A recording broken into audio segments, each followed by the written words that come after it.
Salutations, kindred souls. Welcome back to another episode of Lux Martin Enlightenment. I'm Lux, and this channel is about all things enlightenment. Not the kind that floats above life, but the kind you find right in the middle of it. Today's episode is called Between the Guardrails, Healing the Wounded Feminine.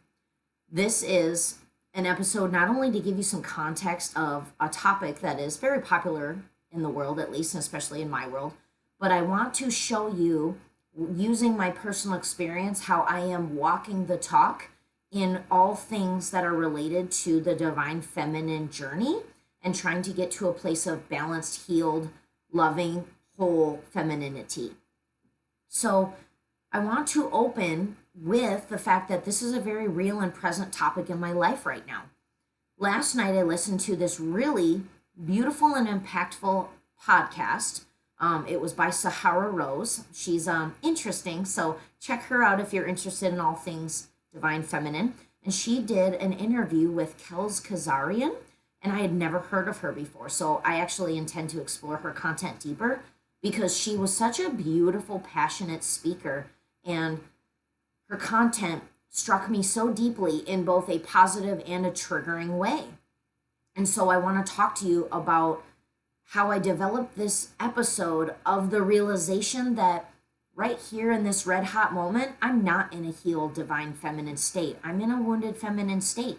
And in my awareness of that, I want to talk to you about the different types of femininity and the different phases of the feminine journey, as well as how to find balance in that and navigating the flow and the journey of being a divine feminine energy. So I want to acknowledge to you first off that I feel in my personal experience that I have experienced both guardrails of the toxic extremes of divine feminine, as well as some great, beautiful moments along the middle of the road in the healthy state. So I feel like I'm speaking to you from a place of experience in each of those avenues. And I want to use this episode to help you distinguish those different phases of the avenue, as well as how you personally can find the middle of the road. I want to show you in real time how I am on my way to balance again. So we're going to start with understanding what the two hard extremes are of the divine feminine journey. They are both extremely toxic, extremely unhealthy, and extremely uncomfortable. But in your awareness of both, you're at least understanding of where this journey lies and where the hard edges are. Yes, so sorry, masculines, this episode isn't particularly for you, that I'm talking to the feminines today. However, I want to make a quick short caveat in that I always encourage, if you are watching this and this is for you or someone you know, be discerning about who you share this with, because in my personal experience, it's important to share things like this content from a place of love and encouragement and meaning well for someone, and not from an egoic knee-jerk response.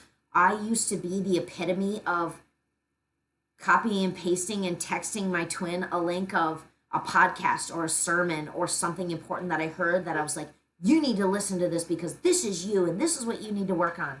That's extremely egoic and unproductive, and often puts that person in a place of putting up walls where they not only are not interested in the content, but fail to learn the message that you were hoping they would receive by you sending that to them. So masculines, if you're watching this and you know someone that could benefit from this, ride the wave first and make sure you're sending it from a place of heartfelt good intention instead of a knee-jerk reaction. So back to the episode.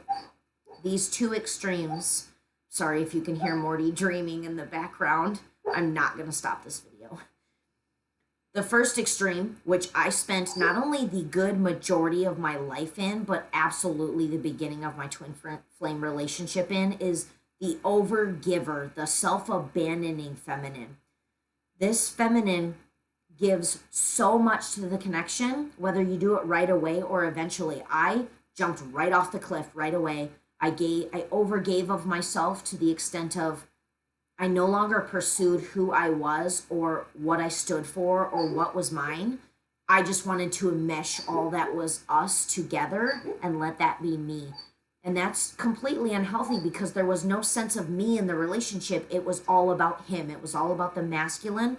Me personally, I over prioritized him and his wounds so much that I probably actually was an enabler for a while, in that my attention to the wounds and the excuses that he utilized to live and be the way he was, my attention to it fueled that fire in continuing its existence, regardless of the fact that I tried to turn it to a state of, I'm trying to help you, I'm trying to see what you could be doing better. Here's this, let's work on this. And then absolutely caused more wounds and triggers on both of our parts. So I will say that this overgiving, self abandoning, over masculine prioritizing phase contributed to more fuel to the fire of our triggers. But we'll get to that. We'll get to why more in a minute. And then this type of feminine believes in love at the cost, at the sacrifice of literally anything, especially yourself. That's a terribly hurtful, lonely place to be when you live in the name of love at any cost. And I've been there. I've so deeply been in those trenches. So I hope that if I'm speaking to a feminine today that just wants to love so hard and has so much love to give, that you'll do it at any cost. Woman, feminine, please understand how painful that gets, how lonely that road gets when you realize that living in the name of love at any cost leaves you feeling so empty, so bitter, so painful that it is just not the road you want to go down. And so I hope today I get to help someone veer off of that guardrail, yeah? So in understanding that the overgiving, self-abandoning feminine is this extreme, which is often the first extreme feminines hit, there is this other extreme, this other hard guardrail of the hyper-independent, distrustful feminine. And that is me at this red-hot moment. Swinging to the other side means shutting down your trust in most anything, especially your masculine. There is in this hyper-independent feminine, there is this hyper-awareness of how the masculine can no longer hold, support, or protect you, which creates a lot of resentment, a lot of bitterness. And there is a lot over here too in this extreme. I will backtrack a half a second and mention that in both extremes, I have this very keen awareness of my distrust and my resentment in the masculine for his, for my lack of respect and trust in him. So they're both there. But in this hyper-independent phase, I'm both very focused on me and the fact that I feel like the only options for safety, love, trust, security, all the things resides in me, but it creates a hyper-awareness in all of the ways that he cannot or has not been there for me in that.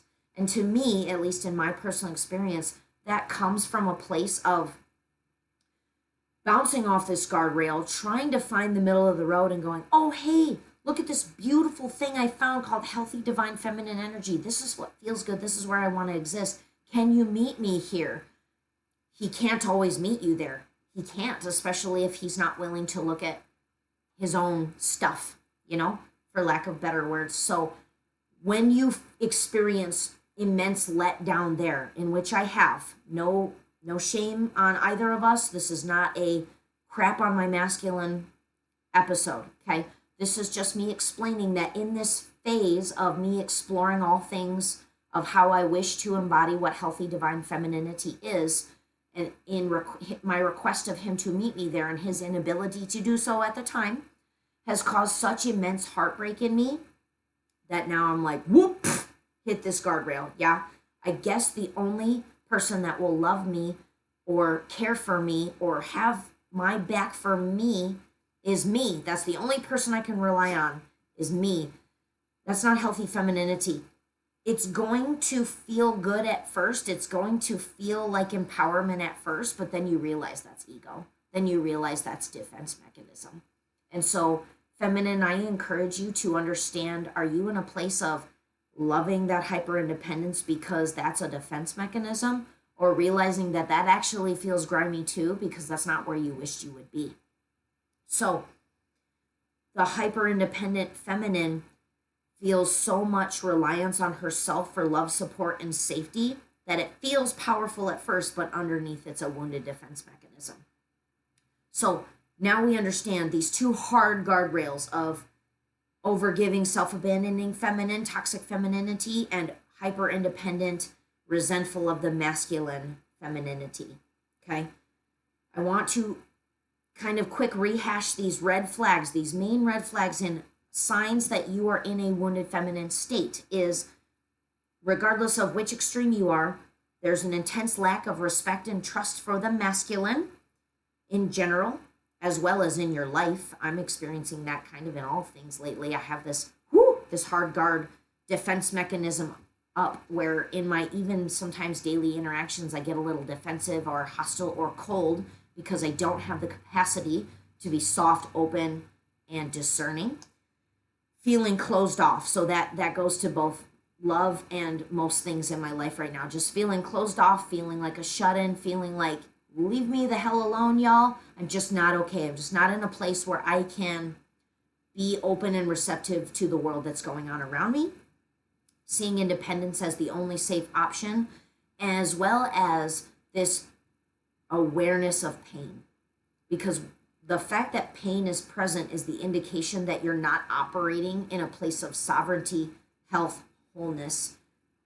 You're dealing with this hurt you're feeling. And in both cases, it's so very there. And then right now, it's so very there. And so my awareness of it is yeah, Lexi, you're not a whole healed divine feminine right now. You're hurting. So in saying all that, in all of this explanation of the guardrails, I wish to now give you the green flags that you are moving your way towards the middle of the road of healthy divine femininity. And I will start by explaining that all things green flags represent that the divine feminine journey, the feminine energetic journey, is about flow. You will never ride that hard middle line all the time. The divine feminine is called to rest and enjoy and live in a state of flow. And sometimes you're going to weave back and forth. That's okay. Flow is the nature of divine feminine energy. And if you're enjoying that and resting in it and feeling rejuvenated and strengthened by that, you're in a healthy place. So in deepening that, in zooming in a little bit about healthy green flag divine feminine energy, a healthy divine feminine can give without losing herself. In all the ways, whether spiritual or non-spiritual, we call that giving from a full cup, taking care of yourself first, giving from self-love and then to others. That is very much the highest priority in divine femininity, is do unto yourself first so that you can do unto others as you feel of yourself. So being able to give from this divinely inspired creativity and passion of overflow rather than self-abandonment, and knowing when it's time to pull back on that is healthy divine feminine energy. Knowing when it's time to pull back and rest and rejuvenate because you no longer can give from that place. Another green flag is giving and receiving without fear and distrust, especially the receiving. Divine feminine is a receiver. And so when you are in a place where you are discerning, healthfully discerning, but open-minded and not automatically receiving from a place of fear and distrust, you're in a good place. So good for you. And then another green flag would be this concept of being able to hold your own frame, sitting in your wholeness, your completeness, feeling secure in yourself in this spot over here, being able to hold yourself as well as your masculine, or for that matter, anyone else you care about, and honoring their own place, their own journey, their own space. So being able to trust in yourself as well as trust in that they'll figure it out. One of my favorite mantras that a mentor gave me when I was in her program is, I trust my loved ones and their ability to do their journey, and I release attachment to it. Something along those lines. Yes, I trust the journey of my loved ones and release attachment to it, knowing that I got me, but I also know you got you, and whatever you're going through, I know you'll figure it out. I love you, I respect you, I believe in you. Meanwhile, I can look at it from a bit of a detachment, knowing that I've still got me over here. So, in understanding these green flags and being aware of these healthy spaces are really good, life-giving, rejuvenating places to be in, you're understanding how to gain that middle ground again in the balance of the divine feminine journey. So, in order to help you take this from all this abstract thought and all this just conversational stuff into real life practical application, I want to remind you of the tools you have in your toolbox to get to this place of middle ground again. And this is where I go to show you how a divine feminine can walk the talk, yeah? And so what I'll encourage you with some practical tips and tricks is to essentially start from the outside in. Start with your physical human carcass, the thing that is kind of the easiest to deal with, technically, at least in my experience. Doing the things we all know what self-care is. Sleeping the sleep, walking the walks, eating the good food, journaling the journaling, doing the things that take care of your physical human in order to get your nervous system to a grounded baseline state. Because how can you do healing? How can you get back to that middle of the road when your nervous system, when your human body is way off in left field? It's a hard place to get to. So start from the easy stuff, the stuff that you know you gotta take care of you. You know you gotta take care of this human carcass. And when your human is in a place of regulated state, you can then turn deeper and get to deeper balance, because your human is in a place where you have the safety and the space to look deeper into those thoughts, process emotions, things that your deeper self is sorting through, So in that aspect, if you want to dive off into the journaling and the ritualing and the prayer and the meditations, the deeper stuff, it's because you can do it because you started from a place of, I'm going to regulate this human, and then explore deeper the tools, the integration tactics I have for getting myself back to baseline. And so in that practical application, rather than hashing out all of these individuals' tools with you, which I either do in other episodes, or you already know what to do, or you already have the resources to do, I want to reassure you and remind you that you have everything it takes to get yourself back to the middle of the road, and that bouncing between these guardrails is not only part of the journey, but it's a beautiful gift.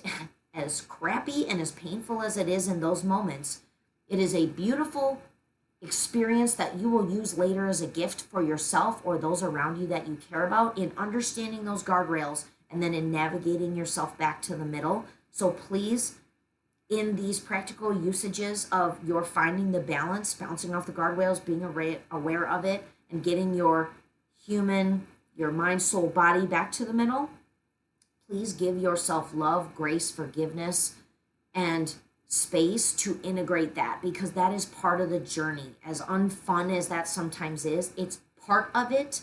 You're allowed to do those things, as well as to love and appreciate yourself for hitting those points and then coming back to the middle again. And so in that coming back to the middle again, I want to close by saying that in my personal story and sharing this with you, today I'm in a wounded state. There's just no getting around it. That's where I'm at in this red hot moment. But in my awareness of that, I'm already on my way back to the balance, to the wholeness, to the health, to the beauty that is all things healed, divine, feminine. And that awareness itself is something that I am proud of, as well as you should be proud of yourself for, if you can find that awareness, because that's half the battle. Me 5 years ago would not have been able to find that awareness. And so I've got to give myself and you some love and some credit, and to be proud of you and us for the ability to discern where you are and where you're headed back to. And so my last thing I want to do is invite you to remember that the divine feminine journey calls each of us to continually re-choose trust, to re-choose softening. That is what the whole life is filled with. That is what the whole journey is about, is understanding all of these things life's with us, and then going back to softness, going back to trust, and being able to choose that and practice it over and over again is not only true strength and beauty, but just so freaking incredible. I almost can't have words for it. It wells up this teary emotional pride in me about how beautiful it is to be the kind of person that can go back to choosing that and practicing that lifestyle over and over again. So if that's you and you're aware that that's what you're meant to do, I'm so proud of you. I'm so proud of us for being the kind of feminines that can do that, because not everybody can and not everybody will. And your ability to do so is changing the world. So yes, I hope you remember that. And I hope all my feminines out there got a little bit of love and support and wisdom from me today in sharing my divine feminine journey, as well as my bouncing off the guardrails, as well as my pursuit in flowing through the middle of it. So thank you for joining me. I hope that this helps somebody today. Keep seeking, keep softening, keep showing up. Remember that the light you're seeking is the light you already are. Take care.